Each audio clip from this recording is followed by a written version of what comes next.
Hello and welcome back. Today we're going to look at a step-by-step guide about how to create the very simple network cable, CAT5 cable. Others will make it sound very difficult, but it's very simple and actually quite foolproof in getting it right. We're going to look at the tools and the parts that you'll need. This is mostly for a cable and a plug and a boot, but we'll look at the tools as well. And once you've done the work, we'll look at how to test it so that you can ensure that you've done a good job. Welcome to the channel, all the gear, no idea.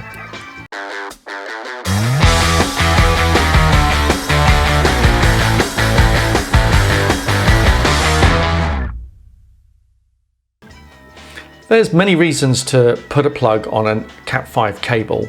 That could include anything from a faulty cable, maybe the wires were not done correctly the time before, maybe it's broken, maybe someone's cut through the cable, or maybe you're just laying cable to devices such as cameras around your house. And so you need to lay the cable first and then put the plugs on the end. We're going to look at how to do all those things in this easy step-by-step guide. But first we'll need to understand what tools and parts we'll need to be able to do this.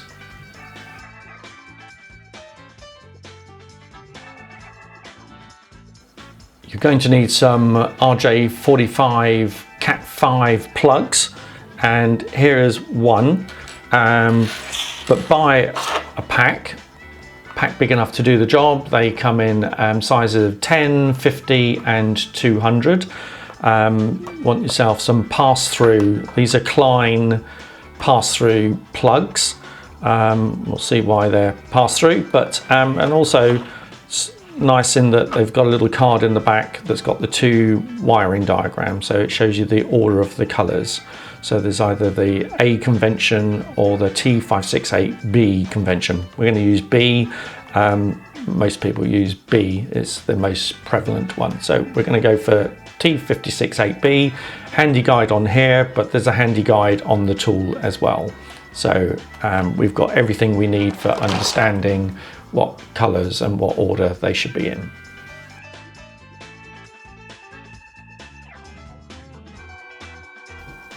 Now that we got the plugs, we need the crimping tool. And in fact, I use the Klein Tools pass-through crimping tool. This will actually crimp both RJ11, but not pass-through, and it will only crimp pass-through RJ45 plugs like the ones that I showed you previously. This particular tool has the wiring order on it, but it shows you the colors going into the plug, and on the other side it shows you what order they should be in when they exit the plug, because obviously it will be reversed coming out the other side. This particular tool has got a blade to actually strip and cut the cable, and it also has a trimming blade here for when the wires come out the other side of the plug when they pass through the plug.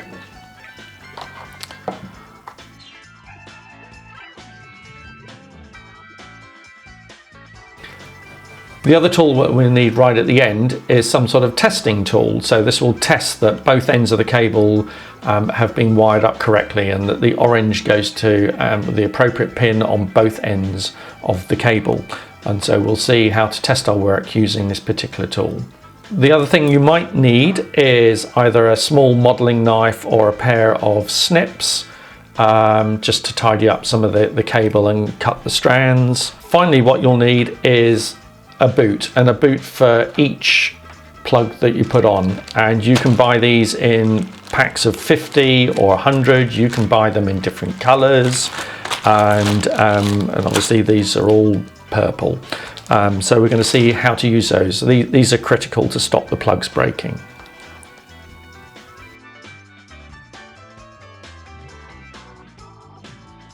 This has a special cutting mechanism on it.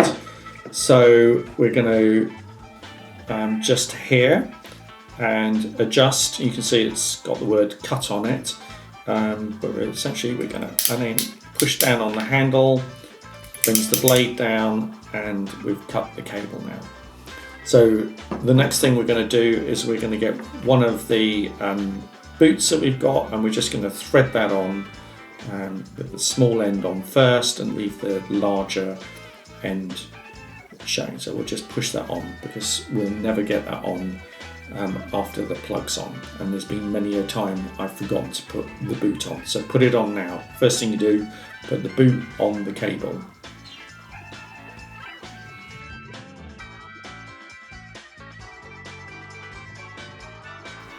Next thing we're going to do is we're going to cut off part of the sheath of the cable to reveal the twisted pairs inside the cable. So we just need to take off a small amount. I would suggest something like 10 to 20 millimeters, 1 to 2 centimeters.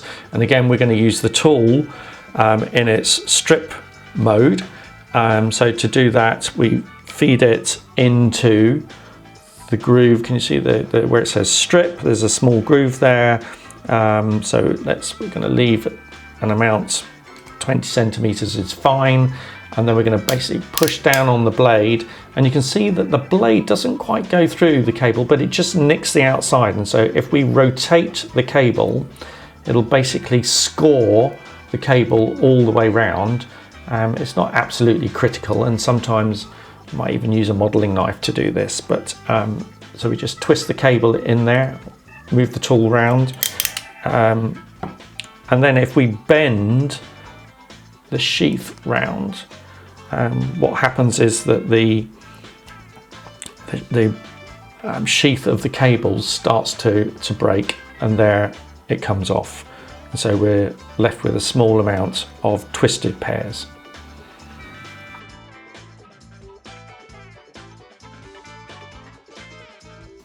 Now what we have to do is we have to untwist the twisted pairs. There's actually 4 twisted pairs here. There is a brown twisted pair, there is a green, and there's a blue, and there's an orange. And essentially, and then there's the rip cord here, which is used for taking more sheath off, but we're not going to use that, so we're just going to use something like a little modeling knife just to get rid of that. That'll get in the way otherwise. But essentially we have to untwist these strands now. So just use our fingers to untwist those. So I've just done the green one, we'll do the orange one. And whilst you're doing it, also kind of straighten them out just so they're nicely straightened. Just do the blue. And you'll notice the corresponding pair. So there's a solid color, such as blue, and then there'll be a white with a blue strip.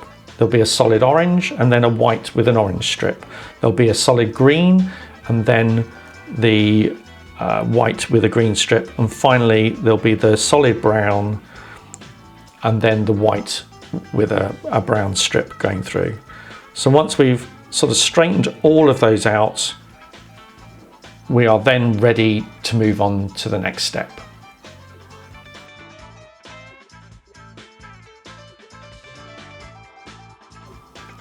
So, time to assemble the wires into the appropriate order. Again, if you look at the tool, and we're going to use T568B, and it says that we need to put the rightmost colours are the solid orange, and far right is the white with an orange strip. And then on the left hand side, we want the solid brown and the white with the brown. So the white with the orange strip first, then we want the solid orange, then we want the white with the green strip, that comes next. So now we hold those between our thumb and forefinger. So that was the white with the green strip. Now next comes the solid blue, then the white with a blue strip, then we want the green, solid green, then we want the white with the brown strip, and then finally we want the solid brown strip. And so we end up with, just hold these here, so you can see, hold it at the base there, but essentially we have our cables in order, and we can kind of hold them flat here. So always check, got white with the orange strip, solid orange, got the white with the green strip, then solid blue, then the white with the blue strip, the solid green, the white with the brown strip, solid brown. So now it's time to feed these into the plug.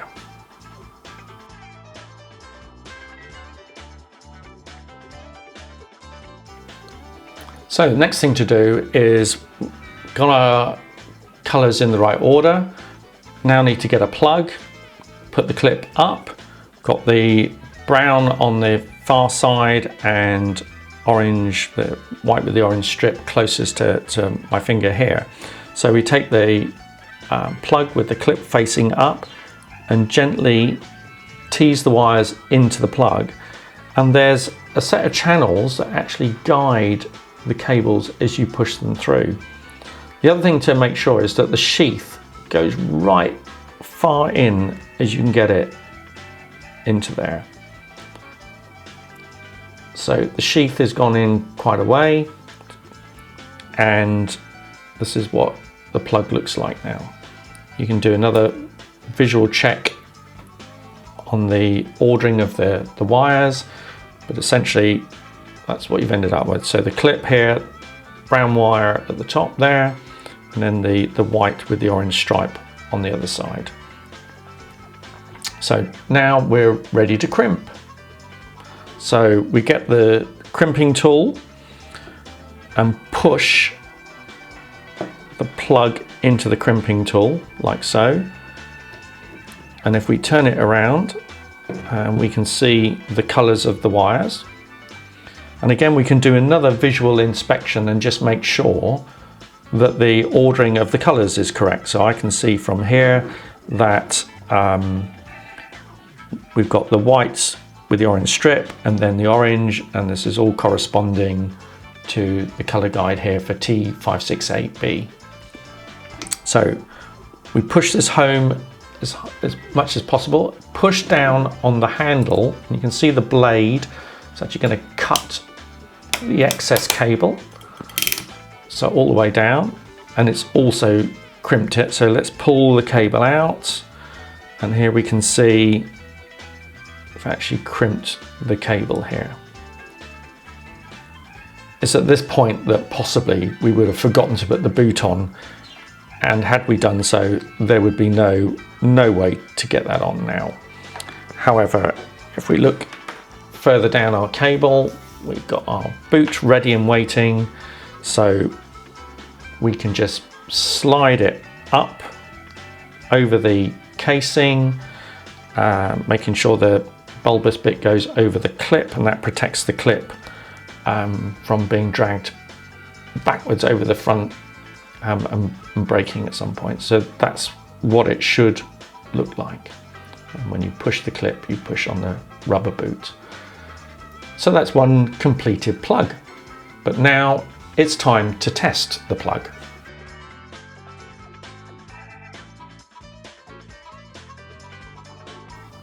So to test the cable, we're going to use a very simple cable tester. There's a lot of these available on Amazon, and they all more or less look the same. They typically come in 2 units. This one has a main unit on this side that actually contains the battery.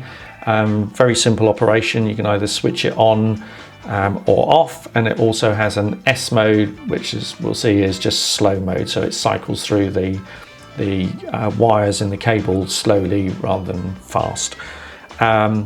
You can use, if you've got both ends of the cable available in the same location, then you can just insert one end of the cable here and the other one here. So these are 2 RJ45 sockets. If you're doing RJ11, so you were making a modem cable, then you would use the RJ11 on this side, and then if we flip this over, the corresponding RJ11 on the other side is here. Now, if the cable ends are not in the same location, so supposing you were doing a cable run and you started off at a somewhere in the garage perhaps, and then run some cable along the guttering to a camera elsewhere, then you obviously can't have both ends of the cable in the same place, because you're probably doing the cables at both ends separately. So this particular tool slides apart, so it's got 2 parts here, so we can actually slide it apart and have 2 ends, and so they can work independently. So you can put one end on one end of the cable and the other end on the other end of the cable, and visually inspect both ends. For the purposes of this test, I'm going to slide both of these units back together, otherwise it gets a bit unwieldy, but the principle's the same. So we're going to insert one end of the cable into the main unit and the other end of the cable that we didn't do today, did some other time, into the other unit. So now we've got both plugs in there. So if we now switch it on the main unit, it cycles through each of the wires. So it goes, there's 4 twisted pairs, so 4 times 2 is 8 wires. So it'll cycle through each of the wires, 1 through 8, and then it'll cycle back round again. But we can see on the other end that in cycling 1 through 8, we've obviously got something wrong on the wiring. So the cable that we just did, we checked it numerous times, so we know it's right. But obviously the far end is completely wrong. It was okay for 1 and 2, and then somehow we've managed to flip all the cable numbers. So if you were at the other end of the cable run, you would see this not running in sequence. And that would be the visual clue that something was not right. So I'm going to repair the other end, and so I'm going to cut the cable off, redo the plug on the other end, and we'll run the test again.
So just to recap, we cut the cable, put the boot on, we then stripped the cable, and we unwound the twisted pairs. We ordered them into the T568B order. The order is on the tool. We then tested it into the plug. We checked the colours again on the tool coming out the other end as it comes through the crimp it, put the boot on and do the other end, test them, we're good to go. Hope that was useful. As I said, all you need is the crimping tool, you need some pass-through plugs, you need some boots, and that's about it, and the test tool as well, and you're good to go. Thank you for watching. If you've got any suggestions, you think I missed something, or any questions, or you're prepping your own cable and something didn't go quite right, let me know in the comments below. But until next time, thank you very much.